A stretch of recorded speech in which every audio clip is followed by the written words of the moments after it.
Hello,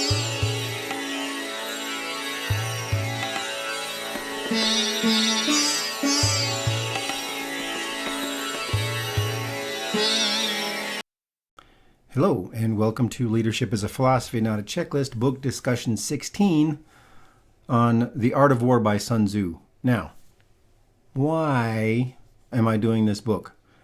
This is clearly one of the most significant military strategy books ever written. Well, why? Right? I've read this book many times in my life, and I keep asking why. So we're going to get right into it and walk through it, and hopefully the analysis that I have is interesting, gives a good perspective. I'm not sure. All right, so let's just get going. So why Sun Tzu? I keep asking this question. Why? Well, it's on most military and business reading lists, but I'm not necessarily sure how a bunch of the strategies that they talk about, like there's a whole chapter on incendiary attacks. What does that have to do with business? I don't know. And then the funny thing about it is some of the lessons talk about things that you should and shouldn't do that are so common sense that they're in every strategy manual I read when I was in the Army. So what's the importance? I don't know. I keep asking what's the importance. I've rarely seen a why. It almost seems to me like a bunch of people that seem like they were important put The Art of War on their reading list. And because it's short, it's only got 13 sections, and it gives you these cool little quotes. You sound like you're smart because you can quote Sun Tzu. I don't know, because some of the strategies and tactics in here we didn't follow when I was in the Army, and we got our butts handed to us. So guess nobody read it and internalized it? I don't know. So is it philosophy? I'm not sure. Because to me, the Tao Te Ching, which is the Buddhist religious text, if you want to call it that, is sort of the foundation for that. There's a bunch of things where they talk about the Tao in The Art of War. So are we not going to talk about the Tao Te Ching because it's a religious document, and so we're able to talk about the military one because it's more philosophical? I'm not sure. Like I said, some of the lessons that are in here, I think that's the next point. I'll talk about that in a second. So just like everything else, just like with the Tao Te Ching, just like with Sun Tzu, there's this whole argument about whether or not he actually existed or if he did all these things. But does it really matter? The wisdom is correct, right? I would challenge you that are watching this video to think about it for a minute. If your argument is whether or not the person existed, is that more important, or is the wisdom that was derived from their thought more important? I'm going to go with the wisdom. Because, of course, if it's 2,500 years ago, we don't know. We really don't know. But does it matter? No, right? So there's 13 sections. I can read through them quick, or I can just let you see them. So there's initial estimations, waging war, planning offensive, military disposition, strategic military power, vacuity and substance, military combat, 9 changes, maneuvering the army, configurations of train, the 9 terrains, incendiary attacks, and employing spies. All right. So a bunch of those I look at and go, why business? The incendiary attack one I laugh about because it's kind of common sense. It says, if you're going to use incendiary attacks, don't attack downwind. Well, yeah. I mean, so some of it is so ingrained. I mean, it talks about if you're going to fight near marshes, don't get ingrained in the marsh. If you're going to fight, don't fight with the river at your back. Don't fight the enemy if they've got the high ground. This is all stuff that seems really obvious to me. So if it's so obvious and it's written into all of our doctrine and it makes sense because it's part of our psyche, why read it? I keep going back to it. Why read it? So the first few times I read it, I didn't understand because, this is a problem. I'm thinking about doing a video on reading lists, right? So here's some books that you should read. Read the book. Okay, what was I supposed to get out of that? So my frustration with reading lists, and maybe this has happened in lots of organizations and I just was never in one. It's here's the reading list. Here's the project. At the end of the month, we're going to have a meeting. I'm going to take all the leaders off site and we're going to have lunch and we're going to be in civilian clothes and This is for the military. And we're going to talk about this book and see what we got out of it. Right? Never did that. So it's like you read it, and then whatever your impression is, you go, okay, I got what I got, but was it the most important thing? Maybe I missed something. I don't know. So it's short. Like I said, I've probably read it 15 times. And then I've read it 15 times more to prepare for this video, because I've been kicking this one around for a few months, and I've never been happy with my presentation of it until I figured this thing out. So yeah, I just didn't understand the importance of the book. Well, here's what's fun, right? Now, over this next section, I'm going to pause a lot because I want to read out of the text.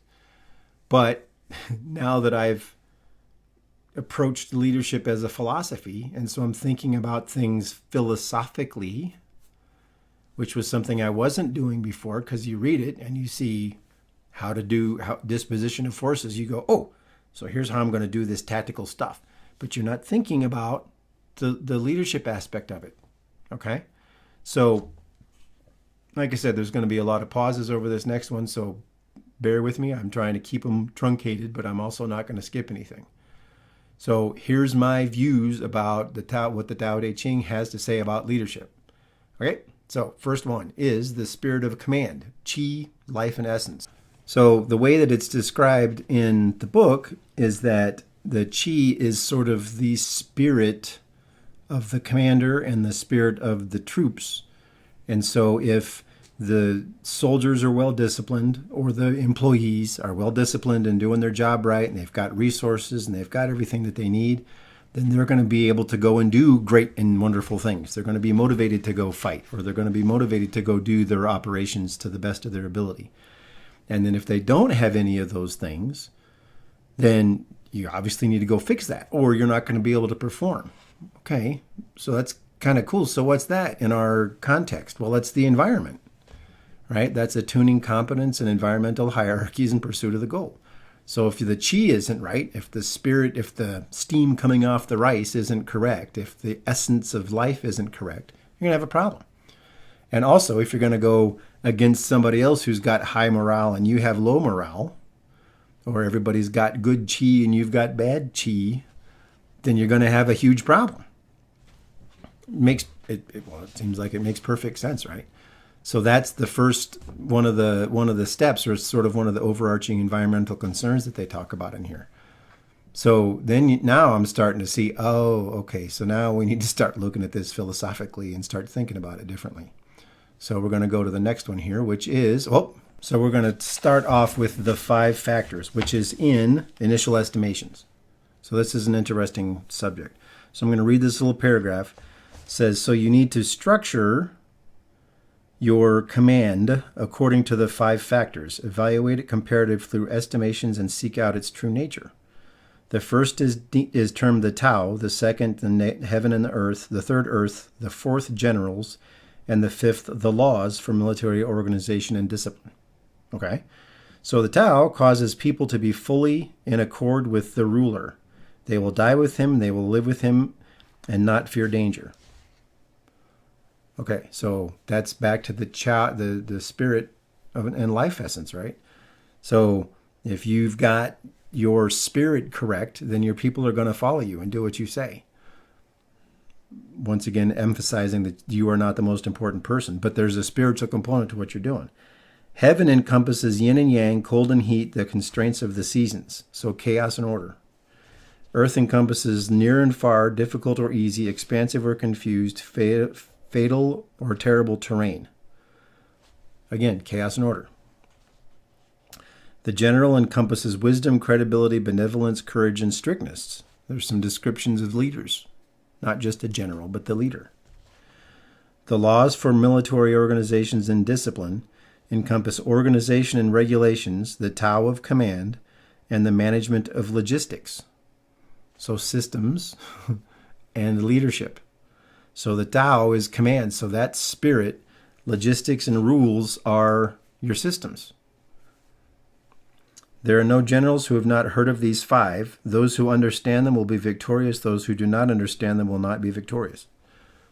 Fascinating, right? It's fascinating because now that we've got this whole construct and the definition, suddenly this makes sense. It's like, this is what you need if you're going to have a successful organization. Okay, so I'm going to ask some questions that are from this on the next slide. So now we're going to go to the next thing, which is kind of, I'm not even going to read it. It basically says, this is in number 2, which number 2 is waging war. It has this whole thing about protracted warfare is terrible. Your soldiers will get worn down, your generals will get worn down, the country will get worn down. So you need to do everything you can to avoid any sort of protracted conflict because you're going to lose.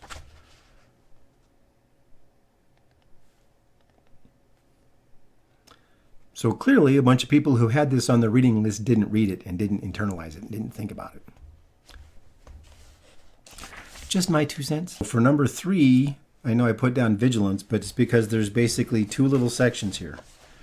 So the first one says there are 3 ways by which the army or an organization are put into difficulty by a ruler. All right, so just change those things out for boss and organization. So he who does not know that the 3 armies should not advance, but instructs them to advance, or does not know that they should not withdraw and orders them to withdraw, is termed entangling the enemy. In other words, making a bunch of confusing orders, putting out a bunch of unclear guidance, giving people fuzzy directions. He does not understand the 3 armies' military affairs, but directs them in the same way that his civil administration is done. The officers will become confused. So what was that? Well, that's trying to apply some sort of a system onto something that's a leadership problem. Right? I mean, that's how clear is that? I've always done it this way, so we're going to do it again, even though it doesn't make sense. He who does not understand the 3 armies' tactical balance of power, but undertakes responsibility for command, then the officers will be doubtful. So what's that? Well, that's if you don't have the leadership ability, you shouldn't be in charge. 2,500 years ago, right? And, you know, the thing that we have to avoid when we're talking about this, or the least that I have to avoid, is that I'm not doing the whole Nietzsche thing with Freud, with instrumentalism. Everything's a hammer. No, that's pretty clear, right? I'm not trying to take my thing and force it into this. That's very clear.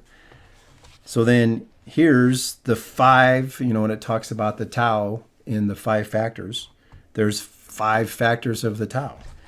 So one who knows when he can fight and when he cannot will be victorious. One who recognizes how to employ large and small numbers will be victorious.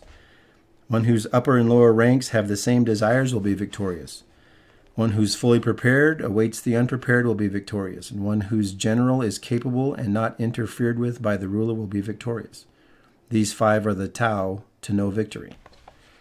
So what's that? Clarity into communication, vigilance, so paying attention to the environment and what you're capable of doing, attuning competence, environmental hierarchies in pursuit of a goal, and then how to disseminate information, how to chop up your organization, how to delegate power so that you can manage large and small numbers, and then being prepared, understanding the basics. I mean, it's all here. It's all here. All right.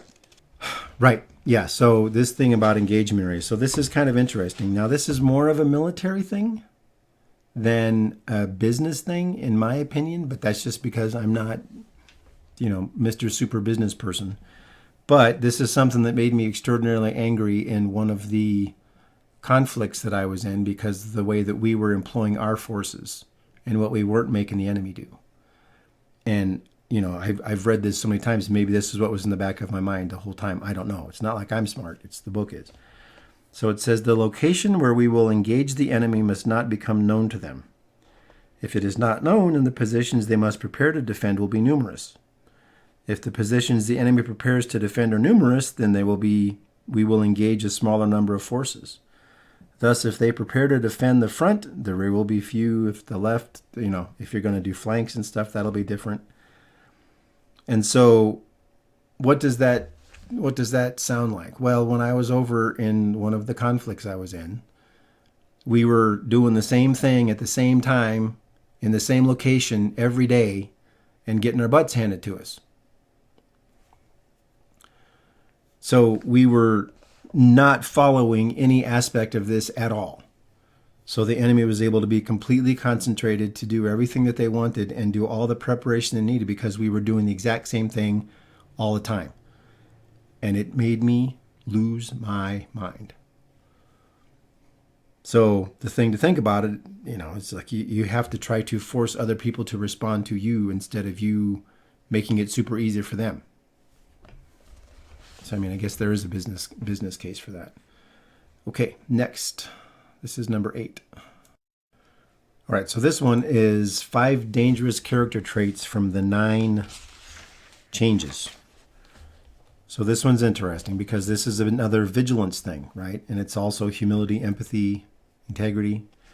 So generals have 5 dangerous character traits. One committed to dying can be slain. One committed to living can be captured. One easily angered and hasty to act can be insulted. One obsessed with being scrupulous and untainted can be shamed. And one who loves the people can be troubled. So that one's interesting because that one's don't be too compassionate, right? But if you listen to those, that's basically don't be such a zealot that you're not paying attention to what can happen to you. So a great example, you're committed to dying. You say, aha, I'm going to die for glory. Well, that means I can make you think that you're going to have some glorious end and then we're going to get rid of you, right? Or somebody who says, I'm so risk adverse that I'm not going to take any risks. Well, then you can completely mess them up, right? But what is very interesting about the 9 changes is that to me, it's a very philosophical chapter because it talks about there are things you just don't do. So do you always have to go attack the most powerful enemy? Do you always have to go this way? Do you always have to do something? Perhaps the answer is not to do anything. I remember reading this, and every time that I read it, I thought it had a lot of nuance, but a bunch of the stuff that we always did was sledgehammer stuff. There was never, well, let's do this and let's do this and let's affect this and let's just go control all these things so then the bad guys aren't doing anything, or they can't do anything because we control all the stuff. So then we can just let them die. But sometimes we get a little myopic with our forces. Our forces, our ideas. This one's just interesting because it basically says if you see a bunch of people not respecting their equipment and themselves and their people and all this sort of stuff, then they have discipline problems.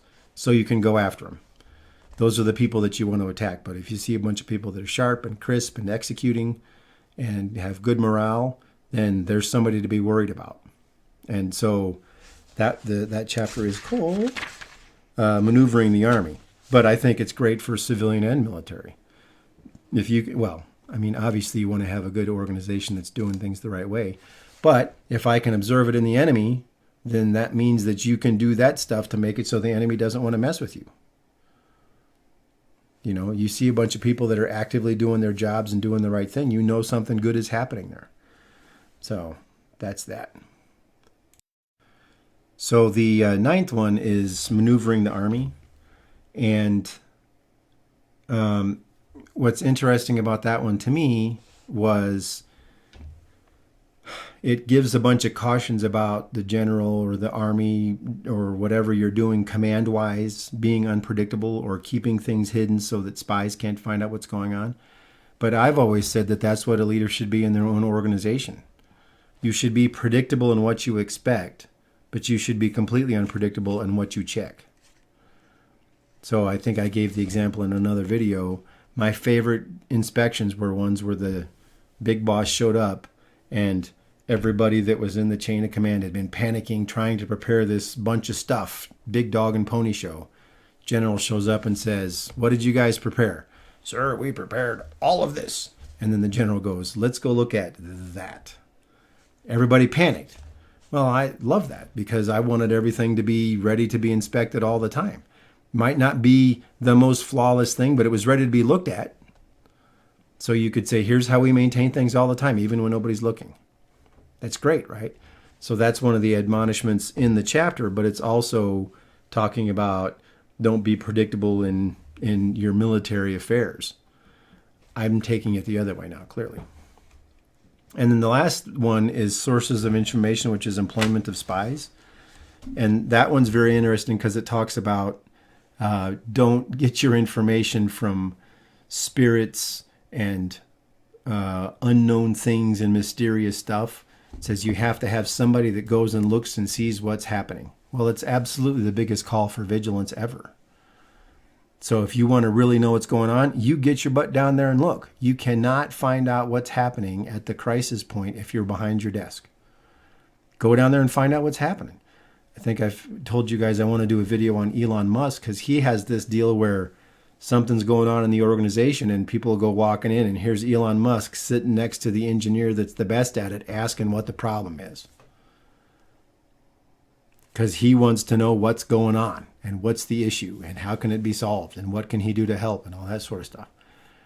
So he's not getting some report from somebody. He's finding out for himself. Now, that doesn't mean he doesn't trust people, but he wants to know firsthand. Because everybody knows with grapevine or telephone or whatever, the more stuff skips through mouths and ears and brains, the less accurate the information gets. Okay, so this next slide is kind of interesting. I really like it.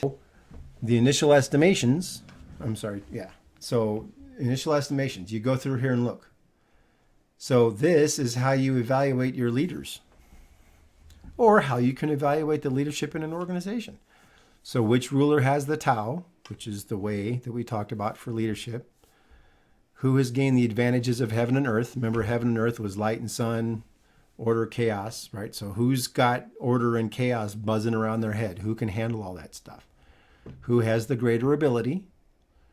Whose laws and orders are more thoroughly implemented? So what's the discipline like, right? What's the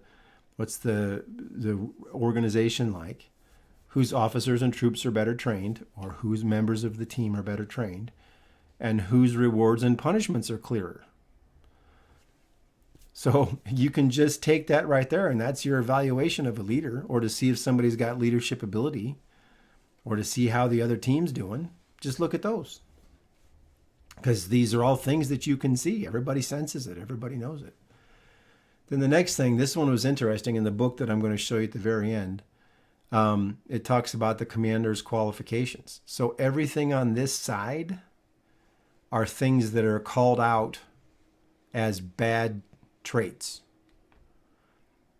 But good ones aren't, but you can infer from that side. And so the author decided to go and say, here's the opposite of these words. So if you have these, then this is a good commander. If you have these, it's a bad commander. So strength, obviously, the opposite of weakness. Wisdom, knowledge, and credibility. So somebody who's unenlightened. So how do you get wisdom? Well, you have to share it. How do you get knowledge? You have to study. How do you get credibility? Integrity. Right? So then brutalizes and fears the masses. Well, that's obviously somebody who doesn't have leadership ability or has it and bad character and abuses people. So strict is interesting because strict to me is just being disciplined. It's not super abusive. Benevolent loves the people. So benevolent is interesting because loving the people too much means you're too compassionate, means that you can be manipulated by that. But benevolent to me is more empathetic, as we've talked about. So here you got empathy and integrity. Courage, committed to life. Skillful analyst, unable to fathom the end. Catastrophe. Unable to fathom the enemy. Unconcerned by fame or obsessed with achieving fame. This one's great for a leader. You've got somebody who's like, look, I don't care what job I have. You want me to go take charge of an organization, I'll do it. And I'll do the best job that I can possibly do. Or you get somebody that says, oh, I have to have this job because it's going to make my resume glow and it's going to look beautiful and I have to have this little crown jewel right here so that I'm going to get promoted faster. You don't want that person because they're doing it for the wrong reasons, right? Unconcerned by punishment. Love that one. Says, hey, I'm going to do the right thing. I'm going to do the best I can. And if they come after me, fine. But most of the time they don't, right? Places the army, places the organization over themselves. Tranquil, obscure and hasty to act. That's sort of that thing about not being predictable. Being upright, which means having integrity. Being arrogant. Self-disciplined or weak. Strong commander, poor commander. Clever and inventive. So remember we talked about openness to experience and intellect. So here's some stuff out of the art of war that give you a perfect way to evaluate the leadership of your in your organization or who the leaders are. And then another thing, characteristically, characterologically, that you can analyze them and see what's there. Now, once again, this is crazy because the art of war is a super short little book, and here's my copy, right? I got this thing in like '97, I think. I've had it forever. Look at all the. Well, I can't show you. The camera's not great. I got all these little dog-eared pages and stuff. But what I find interesting is the stuff that I highlighted that I was reading earlier when I was reading it when I was younger. It was all about the tactics and stuff. And now I'm looking at it, and here's all this stuff about leadership. So if you're really reading this and internalizing it, there should be action taken on this. We shouldn't have all of the misery that we have right now in different organizations.